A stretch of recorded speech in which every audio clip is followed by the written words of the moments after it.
नमस्कार दोस्तों, हमने सुबह 5 बजे गंगोत्री से बस से रवाना हो गए केदारनाथ के लिए। बस हमें उत्तरकाशी तक लेके आने के बाद हमने वहाँ से पता किया केदारनाथ जाने के लिए कोई डायरेक्ट बस नहीं है, हमको चंबा उतरना पड़ेगा और वहाँ से दूसरी बस लेनी पड़ेगी। चंबा आने के बाद फिर चंबा से हमको दूसरी बस लेनी पड़ी, क्योंकि ये जो बस थे ये बस हरिद्वार के और निकल गए। तो हम लोग चंबा में उतर के वहाँ से दूसरी बस ली और वहाँ से अपने को श्रीनगर तक जाना पड़ेगा। लोगों को हमने पूछा कि हम लोग कैसे जाएं, तो लोगों ने बताया कि आपको श्रीनगर जाके रुकना पड़ेगा। एक रात रुकने के बाद सुबह श्रीनगर से आपको बस मिल जाएंगे रुद्रप्रयाग के लिए। फिर रुद्रप्रयाग से आपको बस चेंज करके सोनप्रयाग जाना पड़ेगा। तो हम लोगों ने इसी तरह चंबा से श्रीनगर की ओर निकल पड़े। ये देखिए, हम लोग श्रीनगर करीब 5 बजे पहुंच गए शाम को, और हमने बस स्टैंड के बाजू में एक होटल थे, उसी में ठहरने का बंदोबस्त कर लिया। और अगले दिन सुबह 6 बजे वहीं से होटल के बाहर ही हमें दूसरी बस मिल गए रुद्रप्रयाग के लिए। तो हम लोग 6 बजे वहाँ से रुद्रप्रयाग के लिए निकल पड़े। तो हम लोग रुद्रप्रयाग की ओर जा रहे हैं। अभी करीब 1 घंटे का जर्नी है श्रीनगर से रुद्रप्रयाग, ज़्यादा दूर नहीं है, क्योंकि हमको पिछले दिन करीब 290 से ज़्यादा किलोमीटर सफ़र करना पड़ा था। काफ़ी थक गए थे कल गंगोत्री से लेकर श्रीनगर तक। तो आज ज़्यादा जर्नी करने का मन नहीं है, चल ही रहे हम लोग आगे आगे। ये रास्ते में कुछ जगह पे रिपेयरिंग का काम चल रहा है, तो बीच बीच में रास्ता ऐसा ख़राब मिलेगा आपको। ऐसे ही चारधाम के लिए जो रोड बन रहे हैं वो काफ़ी सारा बन चुका है, और थोड़ा कुछ बाकी है, वो धीरे धीरे समाप्ति की ओर बढ़ रहा है। तो हम लोग धीरे धीरे वैसे बढ़ते बढ़ते चल रहे हैं श्रीनगर से रुद्रप्रयाग की ओर। एक बात कह दूँ, अभी तक हमें कोई तकलीफ़ नहीं हुई, क्योंकि हमको एक के बाद एक बस मिल रहे थे जगह जगह पर, कोई तकलीफ़ नहीं हुआ है। हम लोग बराबर चल रहे हैं, थोड़ा आगे पीछे हो रहा है, लेकिन फिर भी हम लोग सही समय पे सही जगह से निकल रहे हैं। ये हम लोग धीरे धीरे पहुंच गए रुद्रप्रयाग। सुबह 7 बजे, 6 बजे निकले थे, 7 बजे पहुंच गए। फिर यहीं पे हमने सुबह का नाश्ता कर लिया है। ये सामने देखिए बस खड़ी है, बस वहीं पे मिल गए थे, ज़्यादा अपने को तकलीफ़ नहीं हुआ, बाजू में बस खड़े रहते। तो बस वहीं पे आके रुके थे। यहाँ से हमें अभी ये बस हमें सोनप्रयाग तक लेके जाएगी। यहाँ पे एक मंदिर है हनुमान जी के, जहाँ पे हम लोग दर्शन किए थे। थोड़ा दर्शन किए हैं हनुमान जी के। फिर आगे आगे धीरे धीरे पैदल चलते चलते थोड़े आगे दूर चले गए। देखते देखते अलकानंदा नदी के पास वहाँ थोड़ा घूम फिर के आए, क्योंकि बस काफ़ी देर तक रुका हुआ था, करीब 1 घंटा वहाँ पे रुके थे। तो हम लोगों ने आजू बाजू की जगह थोड़ा घूम के देख के आए थे। मैं और सिंह जी हम लोग घूमते घूमते चले गए नदी की ओर। यहीं पे जो संगम है, 2 नदी के संगम है, जिसको रुद्रप्रयाग के नाम पे जाना जाता है। ये अलकनंदा और मंदाकिनी के संगम स्थल है, जिसका नाम है रुद्रप्रयाग। और ऐसे ही 5 प्रयाग है उत्तराखंड में। एक है विष्णु प्रयाग, दूसरा है नंदप्रयाग, तीसरा कर्णप्रयाग, यह है रुद्रप्रयाग और है देवप्रयाग। बहुत सारे तीर्थयात्री ये 5 जो प्रयाग है, ये पांचों प्रयाग दर्शन के लिए आते हैं। तो हम लोग सुबह रुद्रप्रयाग से सोनप्रयाग की ओर निकल पड़े हैं। 73 किलोमीटर है, करीब 2.25 घंटे लगने वाले हैं यहाँ से। तो हम लोग आगे आगे बढ़ते जा रहे हैं अभी सोनप्रयाग की ओर। सुबह का समय है, 8 सवा 8 बजे तक हम लोग निकल गए थे वहाँ से।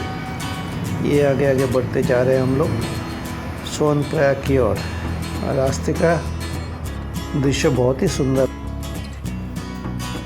हम लोग देखते देखते जा रहे थे दोनों ओर।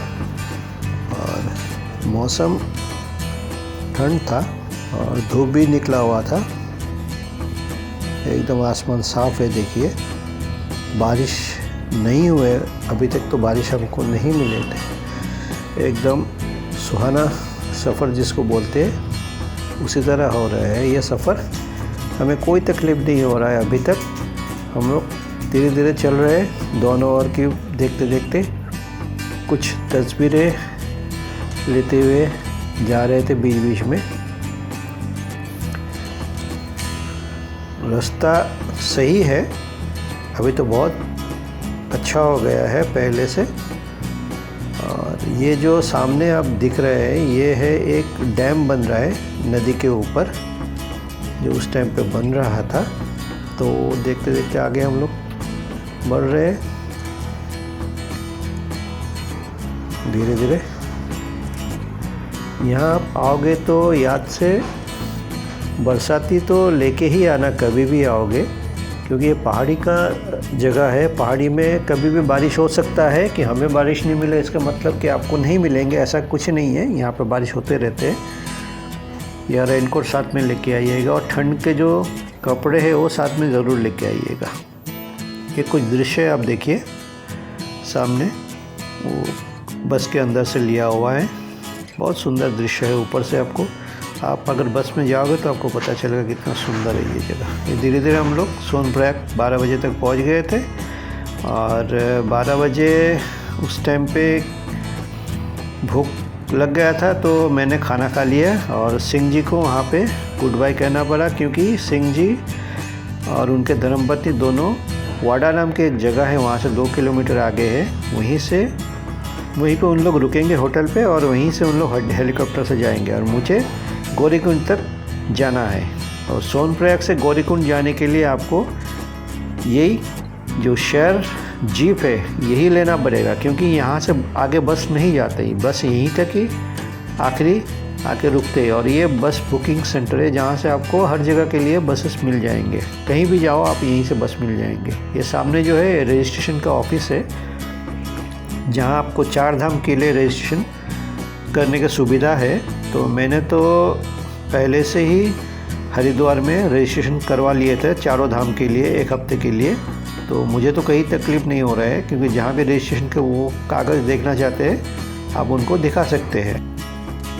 ये सामने की ओर गौरीकुंड है, यहीं से मैंने उस शेयर जीप में बैठा और गौरीकुंड की ओर बढ़ गया। धीरे धीरे हम लोग, ये जो गौरीकुंड के जो शेयर जीप है ये आपको 20-20 रुपये लेंगे। यहाँ से गौरीकुंड पहुँचा देंगे आपको। 6 किलोमीटर का रास्ता है, 20 मिनट में आप वहाँ पे पहुँच जाएंगे। यहाँ से आपको शेयर जीप ही लेना पड़ेगा, क्योंकि इसके आगे बसेस नहीं जाते हैं। आपको मैंने पहले बताया इसके आगे बसेस नहीं जाती हैं। यहीं से आपको शेयर जीप में ही जाना पड़ेगा। आपके पर्सनल कार या ट्रेवल्स आएंगे तो आगे आप जा सकते हो, छोटे गाड़ी आगे जा सकता है। 1:30 बजे तक मैं गौरीकुंड पहुंच गया था। और गौरीकुंड पहुंचते ही ये है बस उनके जो जीप के स्टैंड है, देखिए लोग लाइन पे खड़े हैं। जीप आएंगे तो उसी जीप में बैठ के इन लोग शेयर हिसाब से 10-10 लोग आगे निकल जाएंगे सोनप्रयाग की ओर। तो आगे आगे मैं निकल गया।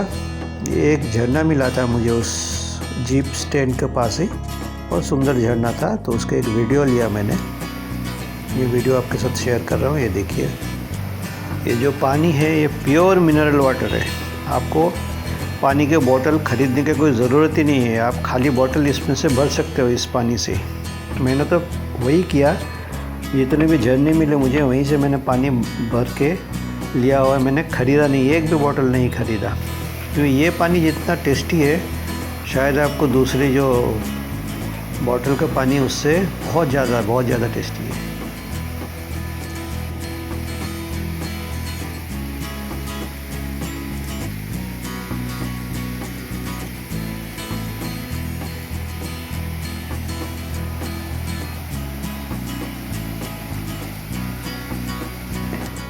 आगे आगे बढ़ते गए, वहाँ से करीब 1 किलोमीटर आगे थोड़ा चढ़ाई है। चढ़ के आके जो गवर्नमेंट का जो यहाँ के गढ़वाल महामंडल के जो रेस्ट हाउस है वो मुझे पता था, तो मैं चलते चलते आ गया। दिखा मुझे बाएं और है, एक ही रोड है छोटा सा, तो वहाँ पे मैंने एक रूम लिया है। रूम बोले तो डॉर्मिटरी जैसा रूम मिला मुझे। डॉर्मिटरी मैं अकेला था तो डॉर्मिटरी ले लिया मैंने 200 रुपये में एक रात के लिए। तो रात को बैग रख के मैंने टॉवेल और कपड़े थोड़ा लेके, मुझे पता था कि गौरीकुंड में एक गर्म पानी का स्रोत जो मुझे यमुनोत्री में मिला था, उसी तरह यहाँ पे भी एक गर्म पानी का स्रोत है जहाँ पे आप नहा सकते हो। तो मैंने क्या किया, टॉवेल और कपड़े लेके और एक छोटा सा बैग में भर के उस गर्म पानी की जो कुंड है, जिसको स्रोत या कुंड बोलते हैं, कुंड है एक, नहा सकते हो आप, वहाँ की ओर निकल पड़ा मैंने। तो धीरे धीरे मैं देखते निकल पड़ा था। ऊपर से आपको दिखेगा वो नीचे ही है कुंड। ये जो गौरी माई के मंदिर है, गौरी माता की मंदिर है और शिव जी का भी मंदिर है एक साथ ही।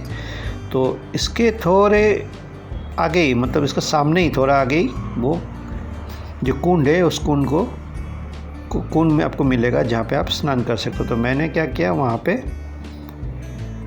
कपड़े लिए और वहाँ पे जाके स्नान किए। उस टाइम पे गर्म पानी था, पानी बहुत ही गर्म था, गर्म बोले तो काफ़ी गर्म था।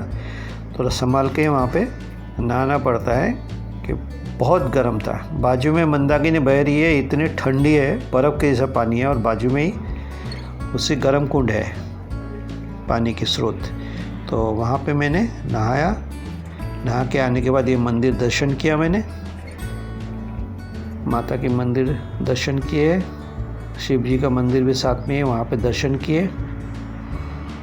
ये उत्तराखंड टूरिज़्म के कुछ बोर्ड है, इसमें आपको लिखा रहेगा कहाँ से कितने दूर तक कौन कौन सा जगह है, कितना ऊंचाई पे है, कितना दूरी पे है, ये बोर्ड है। केदारनाथ के बारे में भी लिखा हुआ है, ये देखिए यहाँ पे लिखा हुआ है कितने दूर पे है, कितने किलोमीटर है। ये केदारनाथ के बारे में कुछ लिखा हुआ है, ये मैंने पढ़ रहा था, तो उसका भी एक फ़ोटोग्राफ लिया है 2-3, तो शेयर कर रहा हूँ इसके साथ। ये मंदाकिनी नदी है, ये बहती हुई देखिए कितने ज़ोर से बह रही है। और ये मंदाकिनी एकदम ठंड है, बर्फ़ के जैसा पानी है, कि बर्फ़ पिघलते हुए ऊपर से, मतलब केदारनाथ के भी ऊपर से मंदाकिनी बहती हुई आ रही है। और ये 360 डिग्री का व्यू देखिए गौरीकुंड के ऊपर से। देखिए ऊपर से हम लोग चलते चलते आगे गए, जहाँ पे वो रेस्ट हाउस है गढ़वाल मंडल के, वहाँ पे बैग रखा था। फिर वहाँ से वापस चलते चलते सीढ़ी उतर के फिर ये जो गर्म पानी का स्रोत है इसी जगह पे है, सामने देखिए, यहीं पे नहाना पड़ता है। नहाने के बाद मंदिर दर्शन किए गौरी माता की, फिर ऊपर की ओर चले गए। रेस्ट हाउस में थोड़ा रेस्ट लिया, शाम को वापस आए घूम फिर के, खाना वाना खा के। और जहाँ पे खाना खाए थे वहाँ पे एक परिवार मिले थे, उनसे सुबह डिस्कस किया कि हम लोगों को 5 बजे उठ के पैदल चल के केदारनाथ की ओर आगे जाना है। तो ये एपिसोड मैं यहीं पे समाप्त कर रहा हूँ। देखने के लिए आपको बहुत बहुत धन्यवाद। नमस्कार, आगे देखते रहिए। नमस्कार।